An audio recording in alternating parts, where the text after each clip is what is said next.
बिस्मिल्लाहिर्रहमानिर्रहीम। अस्सलाम वालेकुम नादरीन, आप यूट्यूब चैनल देख रहे हैं। मैं इमरान खान हूँ। सबसे पहले इमरान खान साहब का स्टेटमेंट, क्योंकि जो भी मुज़ाकरात का मामला था वो कटाई में पड़ गया। उसका रीज़न इमरान खान साहब ने खुद बताया सहाफ़ियों से बात करते हुए।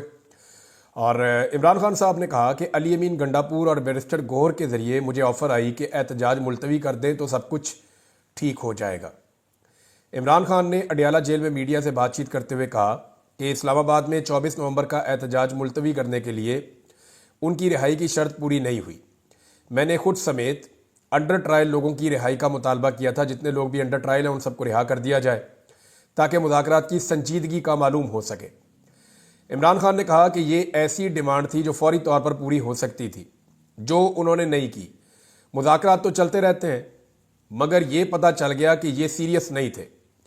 ये सिर्फ एहतजाज मुलतवी करवाना चाहते थे। हमारे चार्टर ऑफ डिमांड में सब गिरफ्तार लोगों की रिहाई शामिल है। इमरान खान का कहना था कि हाई कोर्ट ने कल मेरी जमानत मंजूर की, जिसके बाद हुकूमत के पास सुनहरी मौका था कि मुझे रिहा कर देते। हाई कोर्ट जमानत मंजूर करती है और यहाँ पहले से तय हो जाता है कि रिहाई नहीं देनी।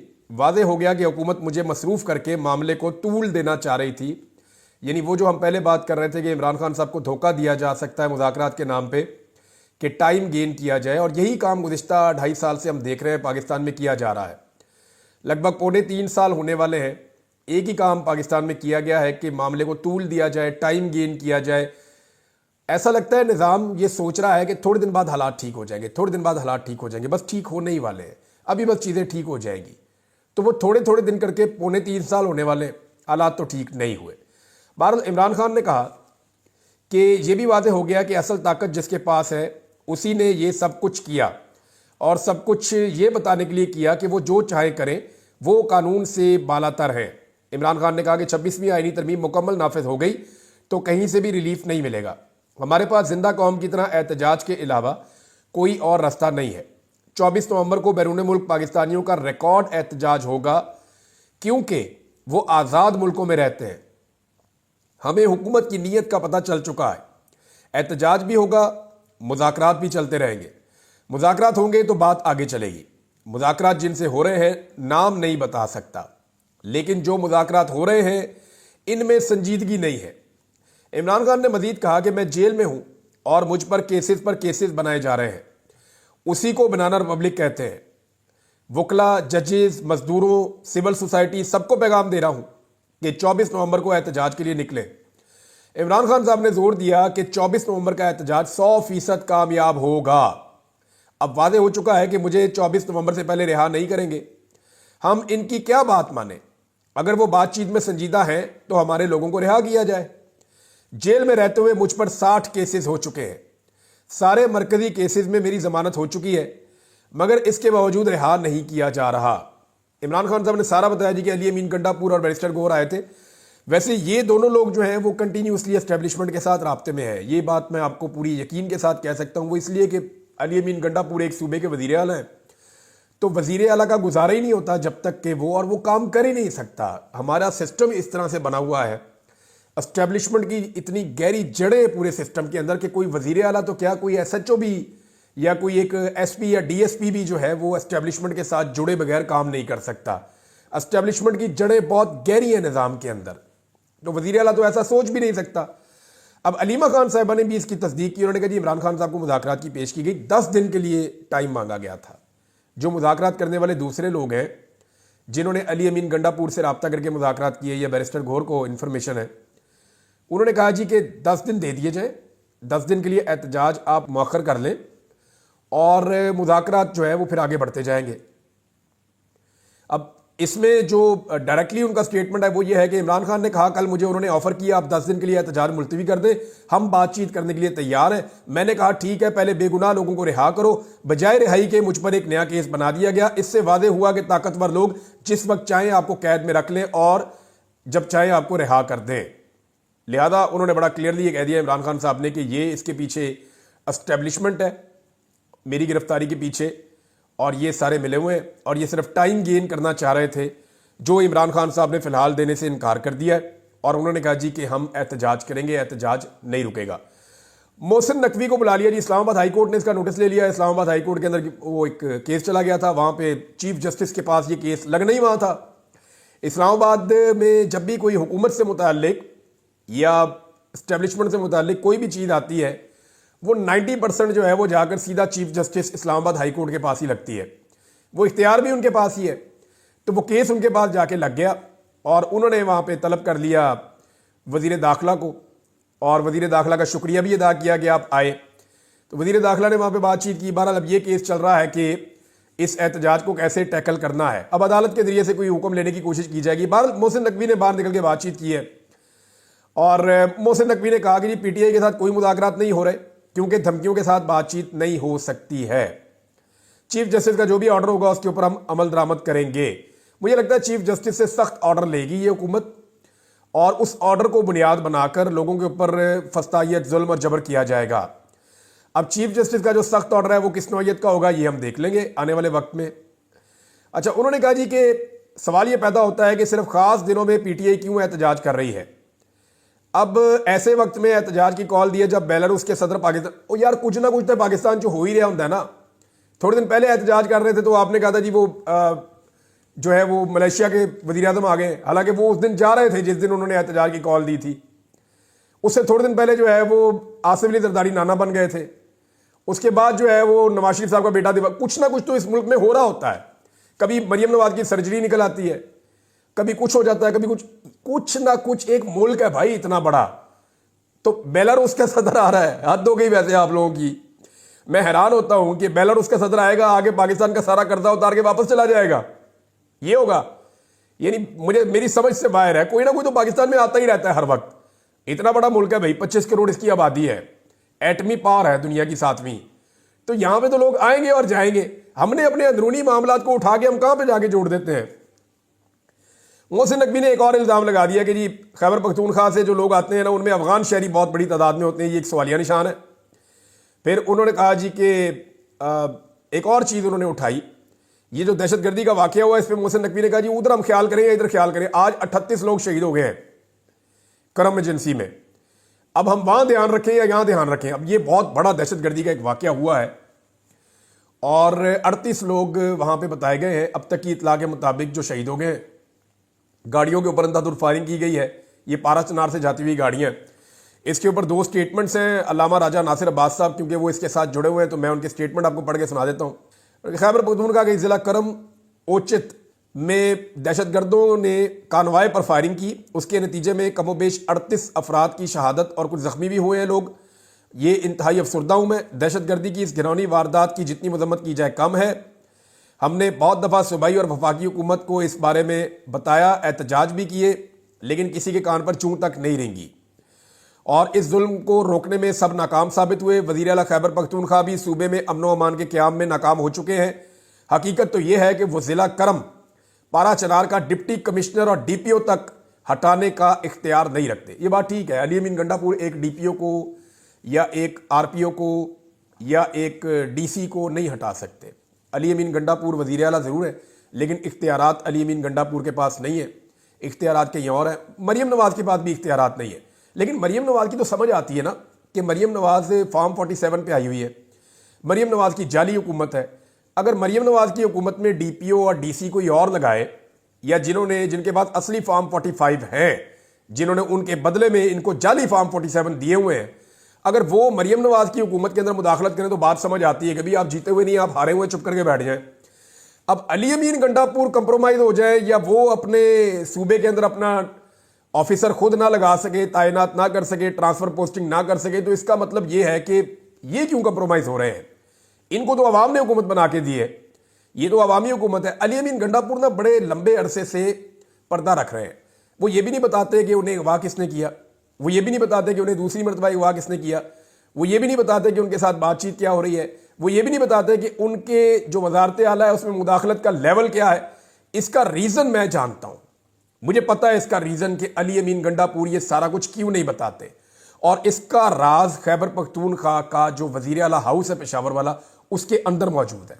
लेकिन अभी वक्त नहीं है, अभी मामला और तरफ चल रहे हैं, तो मैं आपको बता देता हूँ। बहरहाल उन्होंने कहा जी कि इसके ऊपर अब एहतजाज करेंगे। अल्लामा राजा नासिर अब्बास साहब ने बड़ी ज़ोरदार तरीके से आवाज़ उठाई। उन्होंने कहा ये हुकूमत नाकाम हो गई लोगों को अमन व अमान मुहैया करने में। अब मोहसिन नकवी ने कहा जी हम इधर देखें या उधर देखें। भाई मोहसिन नकवी साहब, आपका जो पोर्टफोलियो है ना वो है वजारत दाखिला।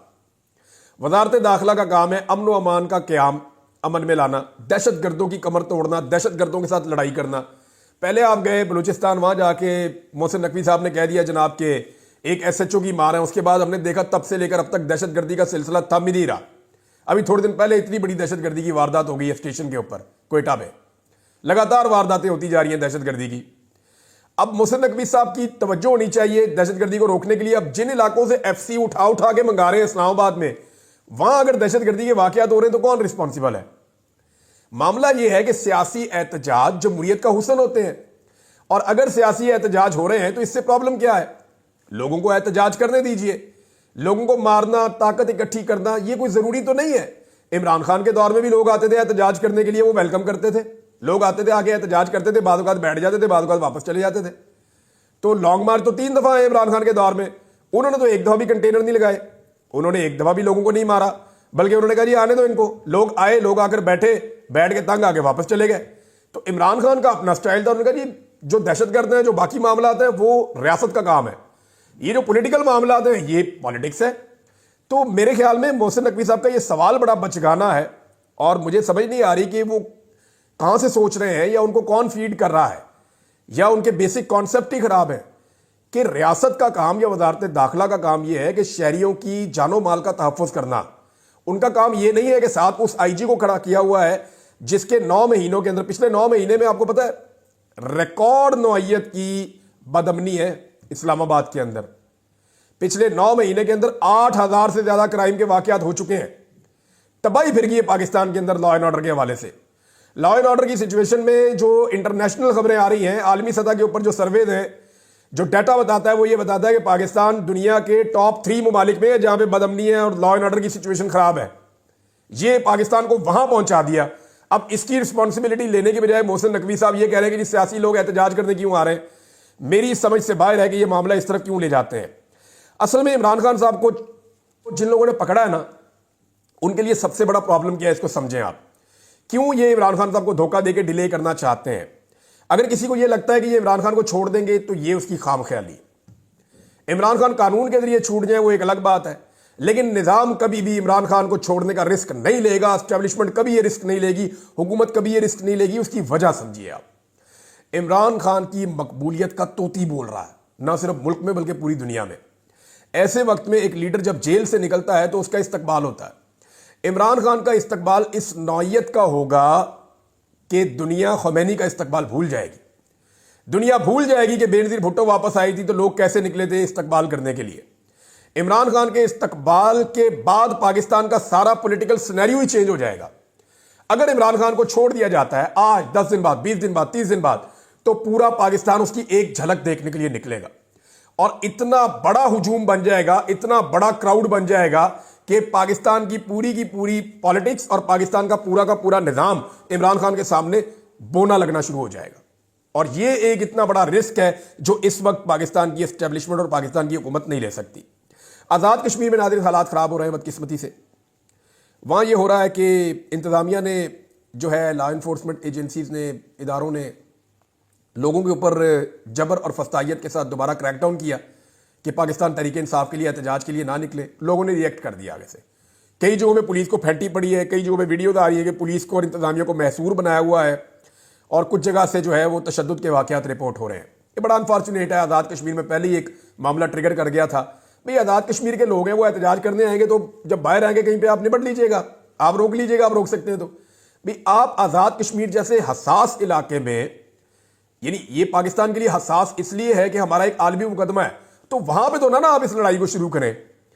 उस जगह पे तो अमन रखें कम से कम, ताकि दुनिया को हमारा ये वाला चेहरा नजर तो ना आए आज़ाद कश्मीर में। भारत मर्जी है, जितनी इनकी अकल है इनसे कुछ भी करने की आप तवक्को कर सकते हैं। अब इमरान खान साहब की मुखालफत में वहां तक पहुंच गए हैं कि बदतरीन लॉ एंड ऑर्डर पे कोई बात पूछ करने वाला, पूछगछ करने वाला नहीं है। वजह यह है कि अगर पूछगछ की तो निजाम अपनी एक गलती छुपाने के लिए 100 और गलतियां कर रहा है।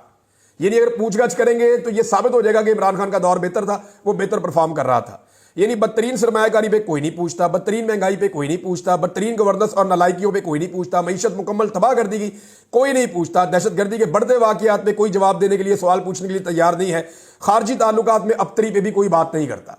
अभी एक बात रिपोर्ट हुई है फैसल वाडा की तवस्सुत से, मैं पढ़ रहा था कि मरियम नवाज ने कोई चीनी सफीर के साथ कोई इस तरह का जुमला बोला है कि लोग तो मरते रहते हैं, और उसकी वजह से बड़ा उन्होंने माइंड किया है चीन ने मरियम नवाज के स्टेटमेंट को। अब ये पता नहीं इसके अंदर कितनी सच्चाई है, लेकिन फैसल वाडा कह रहे हैं तो वो एस्टेब्लिशमेंट से उनको हर बात पहुंचती है, तो मे बी वहां पे वो शिकायत हुई हो और वो बात फैसल वाडा तक पहुंची हो।